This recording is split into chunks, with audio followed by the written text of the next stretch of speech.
Welcome back to No Offense. My name is Makeda Royal, and today I'm sitting here with Tim Keenan III, defensive lineman for the University of Alabama. Tim, thank you for joining me today. Not you throwing up your sign. I'm going to throw up mine too. Pretty boy. But, so first I want to talk to you about football, life, all that great stuff like that. So what is it like playing for Alabama? Man, playing for Alabama is kind of, I say it's the closest thing to royalty outside of just regular life. From looking on the outside, to see people like be in quick, fast, and in a hurry just to do something for you is, it's kind of an experience. Sometimes you're like, wow, I just thought I was a football player. I mean, I understand I play for Alabama, but I didn't know they think this great of me, stuff like that. So that's why we want to go out there and have a good performance on Saturday. One, to glorify God, and then show the fans that you want to come out and supporting us. And even like me, I've been a fan since a little boy. To come and see fruits of our labor, stuff like that. So you talk about representing your university, representing God. So what does that A mean to you? Because not everybody gets to wear it. See, it's Leonard Skinner, that Leonard Skinner song, that Sweet Home Alabama. Okay. They play that Sweet Home Alabama. I get chills every time. See, I love Alabama football, like my core. Like I bleed crimson, and that's the Newt way and the Bama way. You feel me? So just to go out there and be able to represent my state, represent somewhere where I not idolize, but admired those guys, the Deron Paynes, the Marcel Darius, the Quentin Williams, the DJ Dale, and I got to see DJ Dale while he was there. Yeah. So just being able to finally be in those shoes, and God then allowed me to make a name for myself. So just that whole aspect and the whole situation is just it's very honoring, and I just try to make sure I show God how grateful I am with trying to give back to the community, because I just had a camp last Saturday. Yeah. And it was a good turnout. The kids came out, and I was happy because I remember going to the Joe Webbs, the Jericho Kotcher camps, the Brian Thomas camps, and stuff like that. So to finally be able to do that for the kids, that for the shoes I once filled, was amazing. So you don't take it for granted? Not at all. Because, I mean, all things happen for a reason.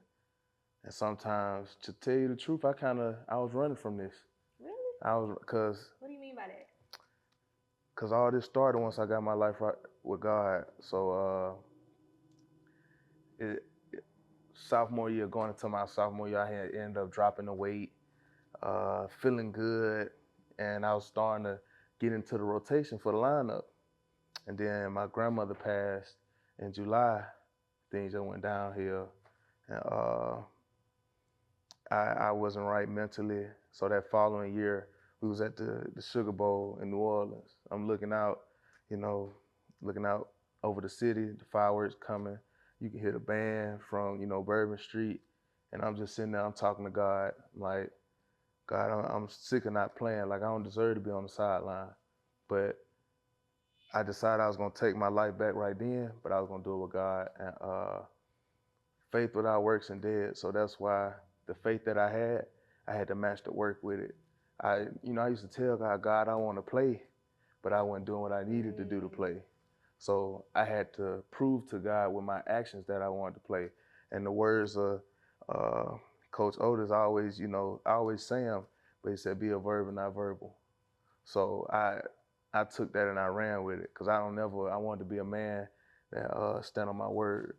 So if, at the end of the day, everybody has their flaws and whatnot, but when he gonna always come through no matter the situation, then that's how I was able to be counted on, because they knew I was gonna come through for them when they needed. So yeah.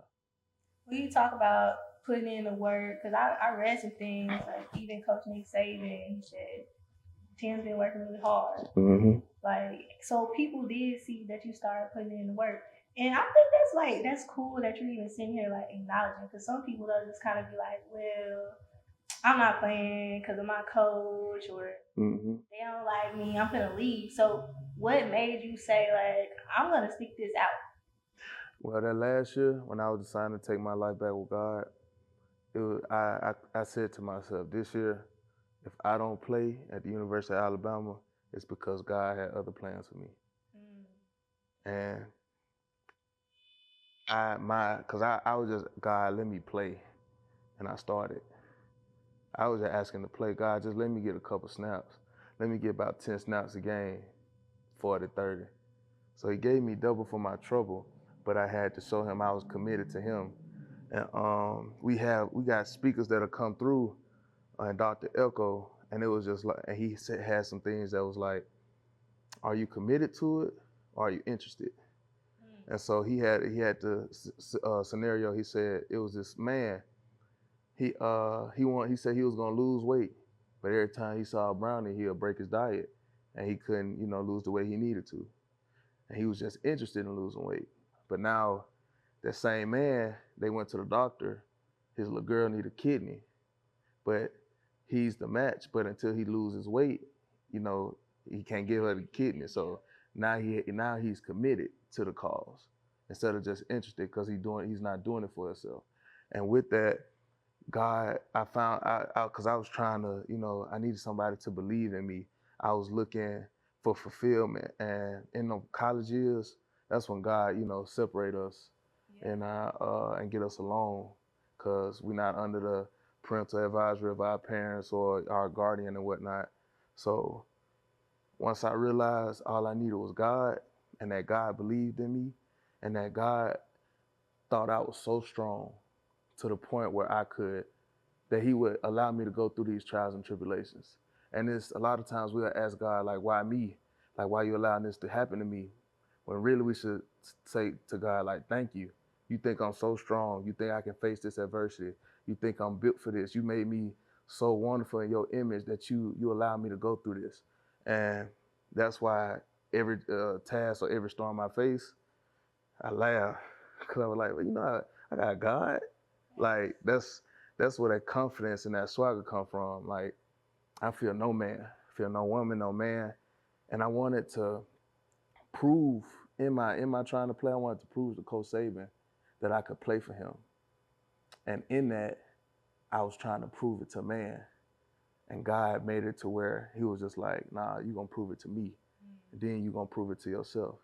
So I knew God believed in me, and I proved it to myself. And that's when the sky was the limit.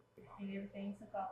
That right? When you talk about your faith in the Bible, a lot of times, I tell people all the time, us being young people, sometimes we feel life's supposed to be easy, but nobody in the Bible had a perfect life. Yeah. Had an easy story. Nobody. So I have to remind myself that sometimes, like, it's not gonna be easy. Yeah.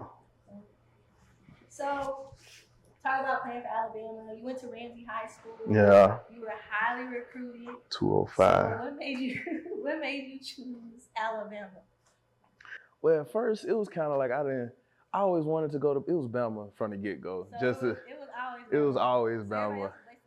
It wasn't necessarily wasting their time, but it was just like, what's gonna be the reason I'm not finna go to Bama? Right. Make me not go to Bama. But that wasn't the case. So when people used to guess, like, cause it was Georgia gave Bama a run for their money. So you almost ended up. I almost ended up in Athens. That's crazy. But imitation is flattering. I'd rather go to the original, Okay. than no disrespect or nothing like that. But when you look at Coach Saban, Coach Smart is under Coach Saban. So that's why I said that, So and then Coach Saban's tree is everywhere. So it's really Coach Saban is everywhere, But yeah. That's why you chose Bama. That's why I chose Bama. But like with Bama, they just was on. They was on point. Like they didn't talk about another school. Every other visit I went on, they always was just like, "Why you ain't committed to Bama yet?" And I was just like, "You was doing good." Till you asked about Alabama. You know what? I'm finna go back. Mind your own business. Yep. Definitely.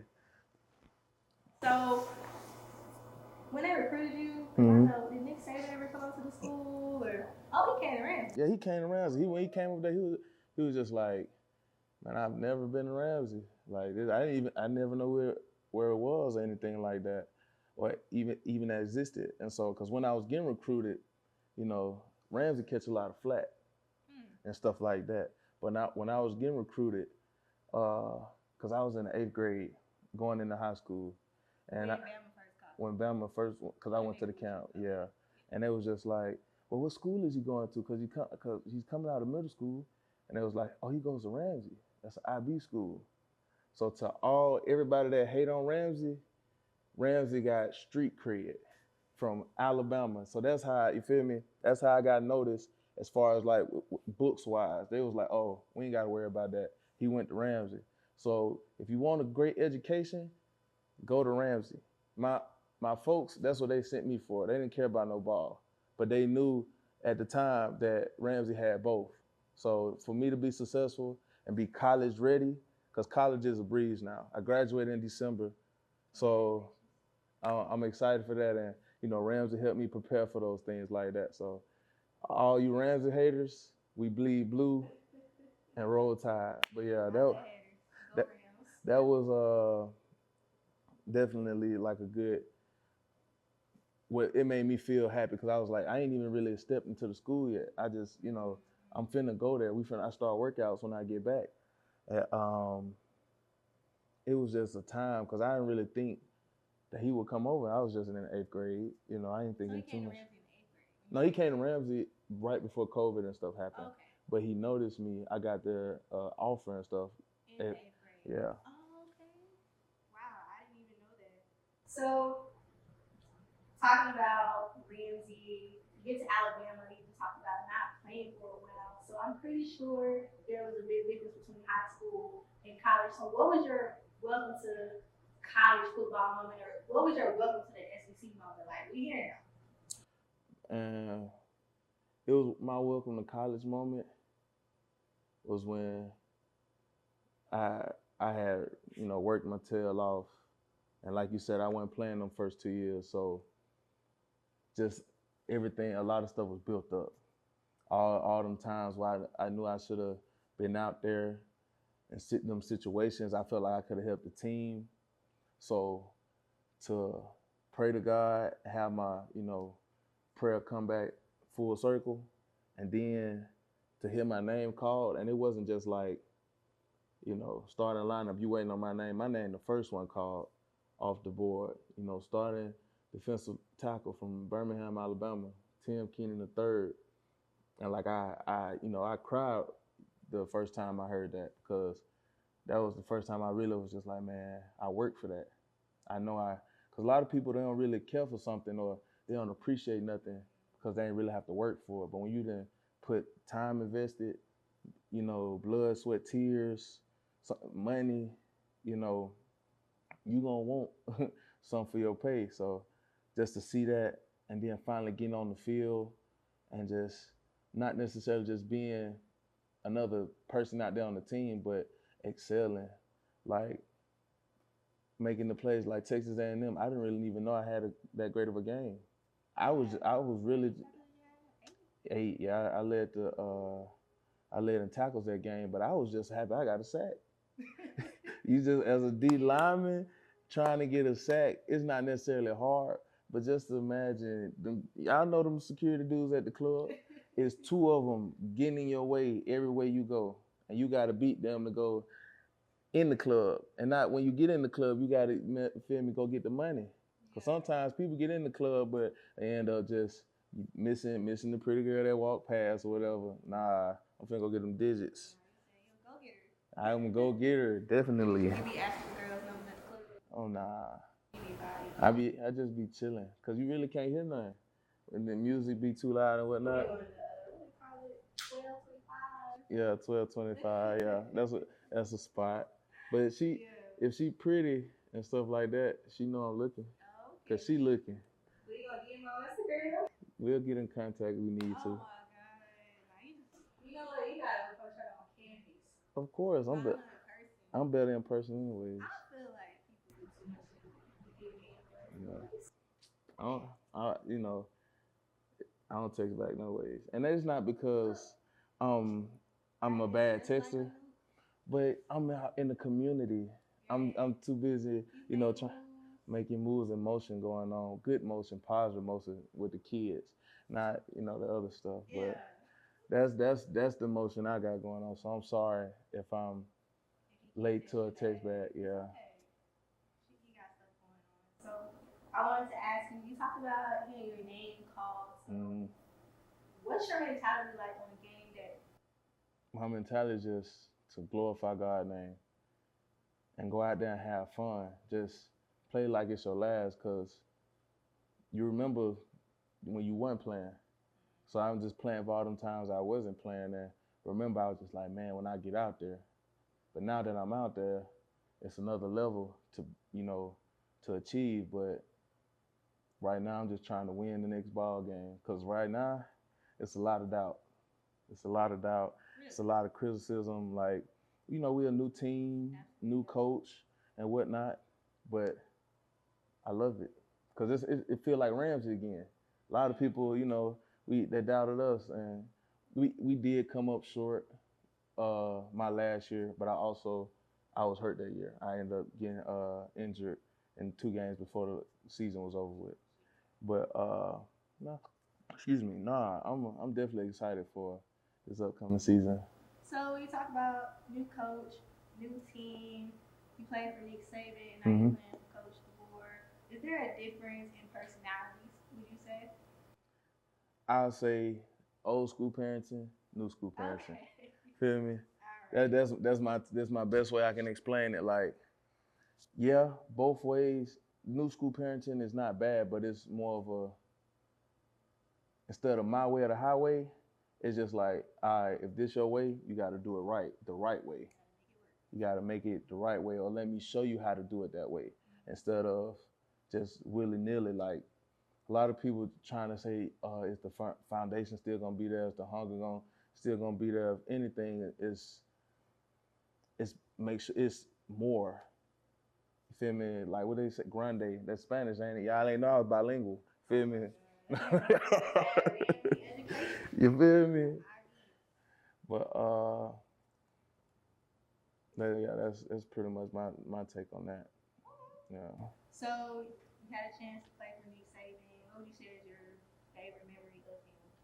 So me and Coach Saban. So I looked at Coach Saban as a granddad. Okay. Cause I never met neither one of my granddads and stuff like that. So he just was an old man that liked to talk a little junk sometimes. Okay. So it'll be times where it was a play and the quarterback, he'll stand right there by the quarterback, or the quarterback will roll out. And so when I'm trying to, you know, get a sack, he in the way. Yeah, and then he gonna want to talk trash to me, telling so, all right, 96, you come over here again, I got something for you. I'm just like, well, why go talking noise at me? Or this ain't what you want. But nah, like, I love him, Coach Saban. He definitely, you know, cared about his players and stuff like that, and made sure they were good. So, and it was good. I went and played golf with him Tuesday at his, well, he had a Knicks kids event. I'm working on it. You know, Top Golf been getting me right, you know, up here in Birmingham and stuff like that. But miniature golf, I'm Tiger Hood. Real deal in miniature golf. Pop Stroke. Yeah, Pop Stroke, yeah. So, yeah, that I went and played golf with him. It was a good time. Got to see him. He gave me some pointers on how to hit it and stuff like that. So, it was good seeing my granddad. So you need to work on your golf game. Yeah, definitely. You know he don't like to lose. He don't. You might have to play him one day. Yeah, then I'm gonna just have to do it to him, because you know the student always supposed to be better than the teacher, because the teachers taught the student. Don't do it. You got to. He'll do it to me. He'll do it to me. So, as an athlete, you've been extremely well-rounded. You've even had the opportunity to become a member of Kappa Alpha Psi fraternity. So, talk to me a little bit about that experience and what that means to you. Yeah. Take, you know, because I'm the tail in the 8 ball, tail club, hair club, 8 ball, you feel me? Man, just being able to be a part of that is amazing. Just being able to have the football life, then the frat life, it's a win-win. Uh, Definitely.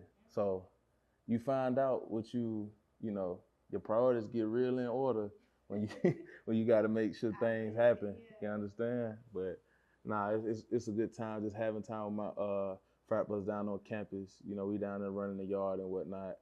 Uh, event.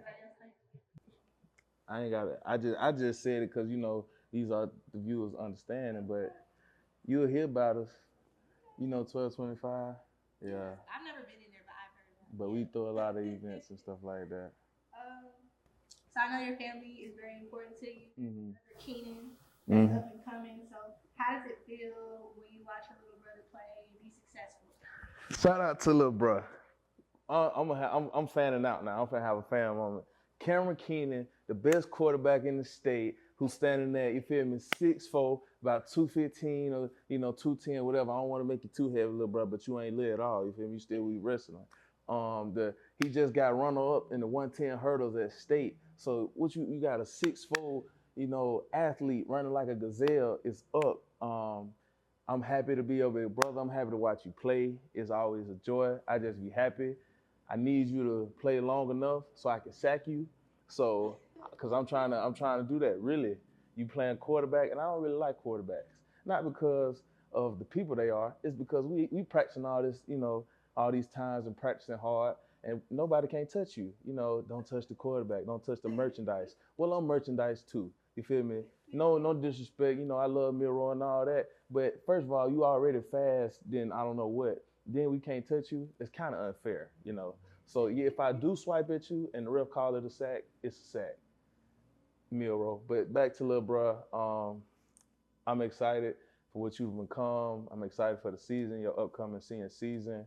They had a staff change too, so it's a lot of doubt with them. Let's just shock the world together, little brother. That's all I'm gonna say. God made you a Keenan, so you got the responsibility of it, but you built for it. If anything, I get a lot of my stuff from my little brother. Like, I think he's so amazing because he started. To be honest, I post like Bible verses a lot, but I got it from him. So even in my journey with the Lord, I've learned things from my little brother, and that's really like my best friend. When my mom told me that my brother and my sister would be my two best friends in the world, I was just like, all right, mom, you I'm just thinking mama talking. The whole time she was really preaching, and she said something that I really understand now, that my mama and my brother and my sister are my real best friends and stuff like that. So yeah, shout out to my sister too. She the reason I know how to read, write, ABCs, colors, all that good stuff. She finna get her PhD, so she the truth. She definitely the truth, and she the real that's how I know what toughness is. So don't ever think you can't learn nothing from a woman. So don't ever be too prideful to admire a woman. Yeah, my sister the truth. She tough. My mama tough. Now my dad, he definitely taught me what he needed to teach me. But I definitely got gems from my mother and my sister too. So don't ever be too big or too prideful to learn from both genders. That's a proud brother right there. Yeah. So I wanted to ask you, talk a little bit about Milrose. I'm gonna ask you, out of all your teammates, who do you think has the best drip? Best drip? Me. You think they believe it? But ask them. I might just get fresh on a Tuesday. I don't know. Feel me? What is it, Pretty Wednesday? Pretty Wednesday. That's why I said Tuesday. I'm already pretty on Wednesday. I might just get fresh on a Tuesday. But with that too, I kind of just started dressing up because this past semester, I always used to dress up, but I had to be in uniform because I served as a speaking consultant. So the semester before this one, I was real good in public speaking, advanced public speaking, and my professor, she asked me if I wanted to, work a speaking consultant job. And I was like, of course. So I'm thinking I'm just doing it because I'm being helpful to people who suffer with public speaking, because it was like a percentage people would rather jump out of airplane than public speak. Really? Yeah, so just doing that, and I always had a way with words, but I'm thinking, I'm just I'm smooth operator on that dude. The whole time, God then been molding me for this, because it started with the little Bible studies and just stepping out on faith. Because like Moses, when Moses had to go tell the people, he was like, God, they're gonna laugh at me, because they said Moses had a speech impediment and whatnot. But it wasn't that God needed him just to speak. He said, go. He said, I'm gonna be with you. And at first he tried to send Moses with a blessing. And Moses was just like, nah, God, I need you. Feel me? A lot of times we want a blessing, but we forget the blesser. The blesser is always greater than the blessing. So that's another thing. I know it's getting real spiritual, but you feel me? People need, you feel me, to hear this. Because don't ever feel like it's too late to, go to God. God used broken people. David, he loved the women. Solomon, he loved the women. Just to be real, and look what God did with them. And it's not that they was just, great people. They had their struggles and stuff too, but they leaned on God to, get right and for guidance and stuff like that. And he sits on the throne of their life. And I hope I ain't bouncing too around. Yeah. Very good. Just like Saul became Paul. Yeah. All right. So, you talked a little bit about the doubters, right? So, what can we expect from Alabama football next season? A God-fearing team that know that's God. They got God on their side. A group of brothers that believe in each other. That wants one goal. A group of brothers that's gonna compete and like try to not necessarily dog each other in practice, but help each other be as great as possible. So if you run in at 19 miles per hour, we finna run at 20. So just not, letting each other come up short or selling each other short, and being just real and knowing like, bruh, I love you so much, I'm willing to fight you about you. I'm willing to be at odds with you about you because I love you so much. So just having that chemistry and having that want to, and the sky's the limit, because they always, the people laughed at Noah, and he built the ark. Yeah. They said experts built Titanic, but Noah built the ark. So, experts say on paper that it may look a certain way, but just it's this song, there's that old gospel my mama put me on. Say, come on in the room. If you know about that, it's a story about a family who was driving, and it was a bad storm, and they had to end up pulling over because the car ended up losing control because of the roads and stuff like that. And everybody in the car was okay except the driver, who was the son. So the family saw it was a little white house across the, roadway, and they went over there, and they asked for help. And the ladies, invited them in. They calling around, they calling the doctor, but the doctor's not in. So all this commotion, everybody's sad, all this going on. By this time, grandmama got out the car and made it in. And she asked the lady, she said, how's my son doing? And she said, the doctor's not in and stuff like that. He's still the same. She said, do you have a closet? That's what grandmama asked. And the lady, the white lady was just like, nah, but if you need to use the phone, you can use the phone. She said, do you have a closet? Because I need to talk to my doctor. So in all, she went and talked to her doctor, and that doctor was God. And it says, come on in the room. Jesus is my doctor. And after she prayed, the son started feeling better all of a sudden. So when God come up in that facility, and he done came up in that facility, and he's been moving in that facility. And so the world just finna see what God been doing in that facility. So that's all I'm gonna say. If you mad, or if you fearful of what's going on, you gotta take it over God, because he in control of this one. And he finna do something big, because I got faith in it, and I can feel it. Sometimes when you talk to God a lot, you start to feel superpowers. And it may sound crazy until you start talking to him and you like, hey, that boy might know something. And it's not just for benefits of me, it's just to get you in your life and your relationship with God. So that's my whole spiel. Yeah. And what can we expect from Tim Keenan? a man who gonna do it for God, and he just do it because he love. He want to. He want to be the best. I want to be the best. Like, I want to, play every play and get all I can get from the game. Just a hard worker. That's what you're gonna get. Somebody who gonna play for their teammate, who gonna play for because he got this going on. Cause I know a lot of people like, you don't supposed to take on people's problems, but I feel like that'll help you play harder in the game. Not saying I'm trying to use that for fuel or just motivation, but if you know your brother going through something and you love him, you're gonna do something to help him. So if you know, if I hold this if I hold this gap down right here, I know D-Law comes screaming, but I'm holding it for D-Law so they don't get on D-Law. So just little stuff like that. But I'm because I try to treat my teammates like my brothers, but which they are. And I try to treat people as if I want to be treated, or as I want my little brother or my mother to be treated. But for me, what you gonna get? Somebody who gonna care and somebody who gonna give you their all. And I'm not gonna get on here, with this campaign speech or anything like that. But I'm just, God finna work. But God. That's all I'm gonna say. But God. I know I said a lot, but God, to say the least. And you will work. You're right.